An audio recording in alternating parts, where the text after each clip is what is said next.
right, our third and final speaker this evening will be Kevin Eggerth. Kevin is a marriage minister for marriage partners, and he is going to share with us information about a counterintuitive answer.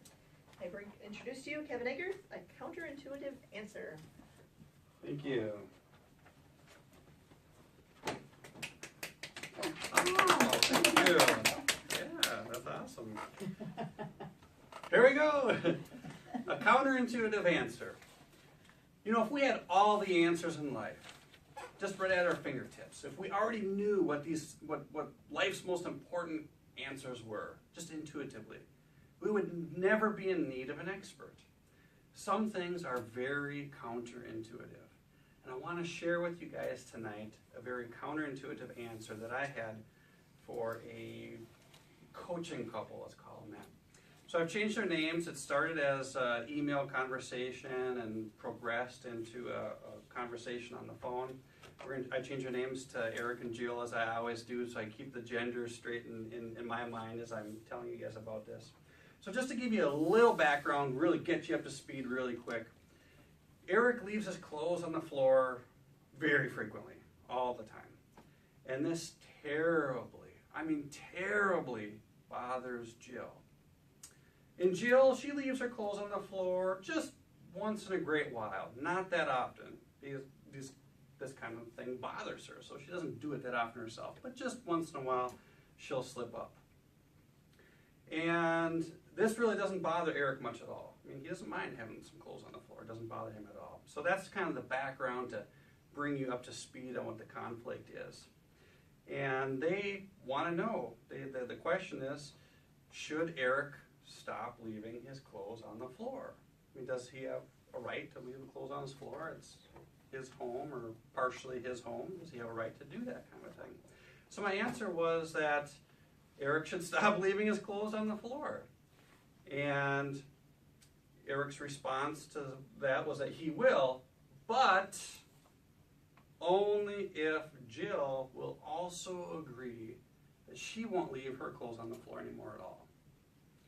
And he was kind of thinking, checkmate. I'm going to get to leave my clothes where I want to. So I had to explain to Eric that when he does something, whatever it is, that terribly bothers Jill, this by definition is a love unwinder. I lost him a little bit there because he didn't yet know what love unwinders were, but he kind of was getting the gist of it. That's not a good thing in marriage to do this. Eric came from the position that his focus was just strictly on equality. If you can do it, I can do it. It was strictly on fairness. That's just, he didn't know any better. He didn't have any kind of relationship, marriage training, anything like that. Just fairness and equality, and that's just what ruled his decision making. And so he decided that only if it's like a tit for tat will he go ahead and pick up his clothes and not put them on the floor regularly. So this falls under the broken philosophies that I've talked about before. Philosophies that people have that just don't work in marriage. And it's on our blog, Marriage Partners Ministry website. There's a blog called Broken Philosophies. This particular one is the fairness philosophy. You see, it's so counterintuitive because fairness works really, really well in business partnerships.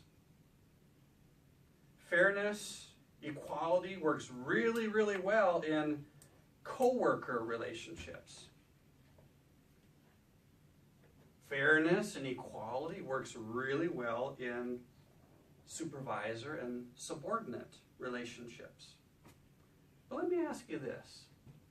If you're a subordinate and you're offered just a little more money at another place, maybe just a little better hours at another place, are you going to have loyalty to that supervisor? Is that relationship going to be so valuable that you're going to pass by the little extra money and the little better hours, or are you just probably going to go ahead and take the other job? What do you guys think? Take the other job. Most people would, because the relationship is not that valuable to them. So although it works, it's not that valuable. In marriage, it just doesn't work at all. A relationship that's founded on equality and founded on fairness. Now let me ask you this. Have you ever seen a young couple so in love? They want to get married and they're just looking forward to this beautiful future, and somebody asks them, well, why do you want to get married? Have you ever heard them say, well, she's very fair? Have you ever heard them say, oh, he just has great equality. It's going to be a perfectly equal relationship? Have you ever heard that? No, of course not. No, they get married because they're in love. They're experiencing that intense emotion of an incredible attraction. That's the reason they get married. What's the reason why they have a happy marriage that lasts a lifetime? It's because they sustain that emotion. They sustain that love. So if Eric is doing things, doing love unwinders that destroy Jill's love for him, my suggestion is stop it. And if Jill leaves her clothes on the floor and that doesn't bother Eric, then that's not a love unwinder for Eric. And so as you go through, as Jill and Eric go through the home DVD study course, they'll learn about what's the bullseye to a happy marriage that lasts a lifetime. They'll learn that it's not about equality. Although equality is plenty, it's fine to have that. It's not about perfect fairness, although fairness is good. It's about sustaining that emotion of love.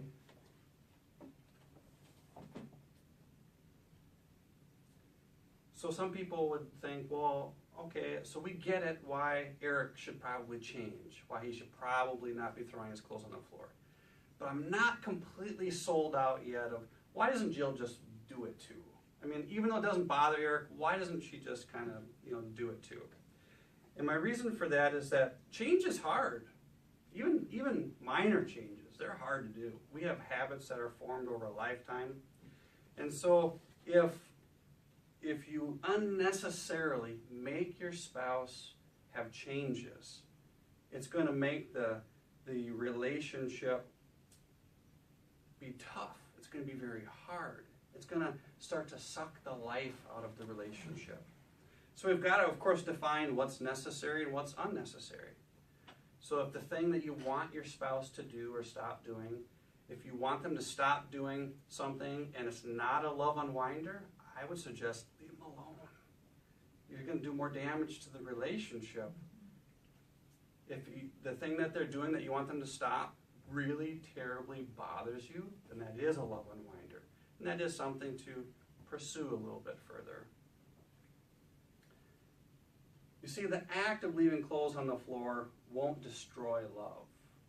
But it's how your spouse feels about the act that will destroy love. The counterintuitive part is that everything doesn't necessarily have to be fair as long as you're maintaining romantic love. Thank you.